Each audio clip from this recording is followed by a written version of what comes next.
You exist because God exists, and you never left that spiritual place of perfection. That you are in this simulated dream of material fashion form that the world calls your identity. And the world is looking at that identity and it's trying to qualify you with God's powers and adding an additional thing, which is bad. It's saying, this is good, this is bad, this is good, this is bad. And God is saying in the first commandment, you should not have any other gods before me. Now, that word before is saying, placing that in your attention. You see, it means that whatever comes after follows. So if you have a God of, let's say, oh, I have a pain in my, in my elbow, it's an arthritis. You've just given this material idea of an elbow the power of God to create disease. You see that? And you've also given the human carnal mind the power of God to create at all. And so you have to look at that and say, well, there is no man here with flesh. There is no power to sustain illness. God is all, and God is the only presence, and the only mind operating and governing reality is the presence of God, or good, harmonious life.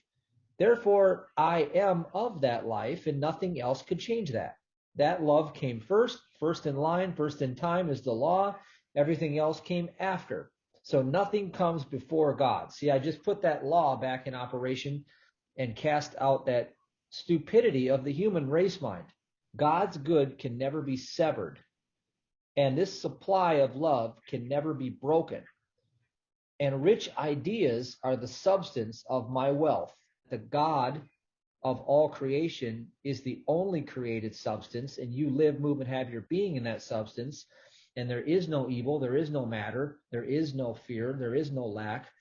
And one step at a time, as you change that awareness within your thought, the entire world begins to stir about and create some new thing because you're actually doing it. Because it's your universe. That's how deep this really is you are actually demonstrating the whole story of all the revelations right through you. It's coming right through you into your own hologram. And you're the one governing the process by your decision to hold truth or fear, or what they call ignorance. You see? It says in the Gospel of Truth, it says to pay, really don't pay much attention to what the outer is doing. Okay? Now, it wouldn't say that if there was a reason why you should pay attention to it. You should not pay attention at all. Like, it means nothing. It's an empty carcass, it says, even in the other books. So if it's an empty carcass, then wouldn't it be feasible if you could keep about 80% of your consciousness on the spiritual presence of the great I am as the allness of all creation, and know the qualities of that presence in your thought, and give just a little bit of your little attention to the world out there, just so you don't stumble over things, you know what I mean? If you did that, and you shifted the weight differential from, like, I'm so focused on the world, I better go chase everything that I want to get something, I'm going to be successful, I'm going to be important. If you just stopped doing all that for a while, and you said, okay, I'm going to just draw back, and I'm going to allow the Spirit to move me. And I'm going to be so humble that I will turn to a divine idea, and I will allow that idea to use me. I will serve that divine idea instead of my own desires. You see? Mm-hmm. If you would do that, then you would discover the true life that you were born to live from. Where does real satisfaction, where does real joy come from?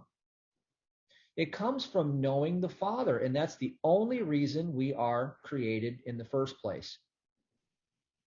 Everything else is diluting your power and your wealth and all those things, because the Father contains all the real substances, the qualities, and at least all the real qualities we're looking for belong to the Father. So if we cling to the Father, then we are fulfilled on every level. I could sit penniless on a corner with nothing on, with homeless people, and I would be wealthier than most people that are on Wall Street that claim to be super rich. Because I know that fulfillment comes from the Father, not from thinking it, from knowing it. Now, that doesn't mean I have to be penniless, because I don't believe that that's God's wealth being demonstrated. I believe that's a deficiency of God's love. So therefore, it wouldn't be too long before I would be wearing the finest clothes if I wanted, and I would be having the life I wanted, because God would clothe me even as he clothes the lilies. You see? Because I know that the Father and I are one. So the key is that I don't want you to think that the Father and you are one. I want you to know that the Father and you are one. There's a much, much different reality there. And that comes from holding steadfast through these dreams that you're going to have in the flesh. Whatever is tempting you right now is actually the propensity for you to try and reach the Christ. That's what it really is. It's like the struggle of the plant trying to break through the concrete. You see? The life impulse in you is trying to break through the concrete of old, outdated illusions that have been held in the carnal thought. And as the truth comes in, it looks like concrete material evidence. Like, this is your limitation. You are stuck at this point.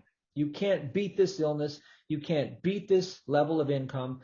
You can't break through this relationship barrier of being alone. It comes to you in all of these ways. And what you must do is you must out-persist the enemy. The enemy is the carnal mind, always. It's ignorance. Your real secret is, I will pray without ceasing until my demonstration comes. Now, you come from the healing, come from the prosperity, and you just hold that thought.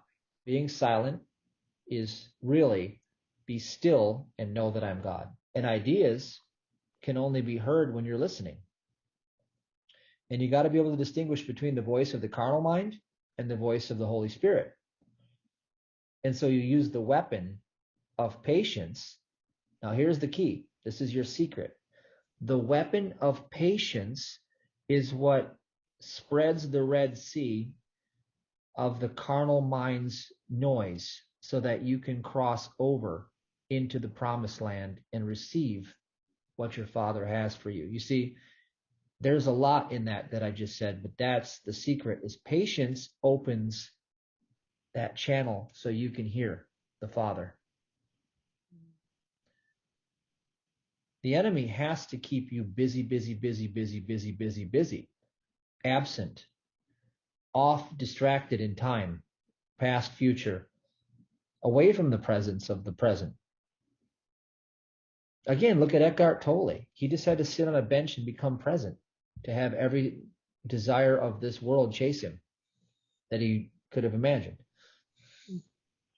He's not a very strong looking guy, and he doesn't have many physical attributes that you would think would give him that success. But when you listen to him and you really feel the presence of stillness coming through, you recognize that that's the Spirit.